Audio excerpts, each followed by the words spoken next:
Alors bonjour les amis et bienvenue à vous pour cette nouvelle vidéo que je vous propose sur la chaîne Tai Chi Taoling Yoga Qigong, et je suis très en joie de vous proposer ce court partage, un petit partage de cours, et je viens répondre à une question qui m'a été posée en commentaire sous une des vidéos. Cette question était quelle est l'énergie qui est véhiculée en fait ou qui anime cette pratique? Quelle est l'énergie qui sous-tend cette pratique? Quelle est sa forme? Quel est son type? Etc. Alors, pour répondre à cette question, cette énergie, elle est sans forme.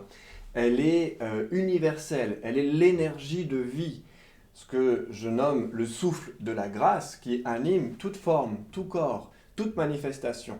Donc en réalité, quand nous pratiquons le Tai Chi Tao, le yoga, le Qigong, tous ces arts que l'on dit énergétiques, eh bien, ils sont tous animés par une seule et même conscience qu'on appelle le Qi, l'énergie, la force vitale, et que cette unique conscience, elle est amour.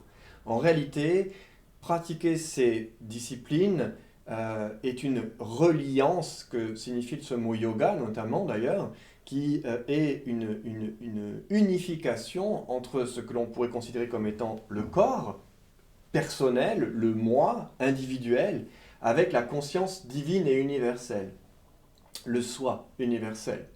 Et donc c'est au travers d'une pratique, d'un rituel, etc., que va pouvoir, je dirais, plus facilement, ou va contribuer à se révéler cette conscience de ce que nous sommes en vérité. Et ce qui anime, je dirais, ce mouvement, c'est cette force vitale, cette force de vie, cette force d'attraction qu'on va appeler l'amour, l'aimant à l'intérieur de soi. Ce qui est cet aimant qui nous aimante à lui, qui nous ramène à lui par son propre amour.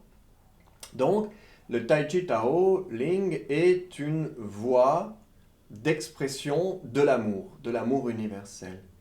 Et c'est une rencontre, une reconnaissance de cette présence d'amour qui habite ce corps, qui habite cet esprit, ce mental, donc ce personnage que nous sommes. Et le mettre en pratique, c'est incarner l'esprit. C'est faire corps entre le corps et l'esprit. Faire un ensemble.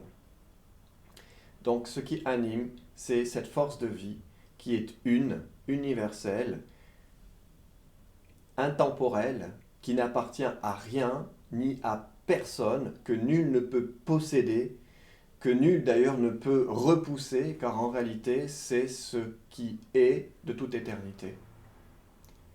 Donc quand on fait cette pratique, c'est d'avoir cette conscience que c'est cela qui se vit en soi.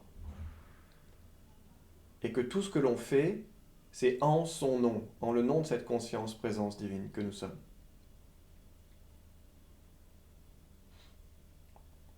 Ensuite, ce chi, ce prana, cette énergie de vie, elle va avoir plusieurs modalités d'expression.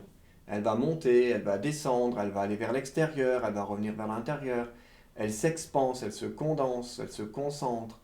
Vous voyez, donc ensuite, cette énergie, on va dire qu'elle a plusieurs modalités d'expression dans le monde de sa manifestation.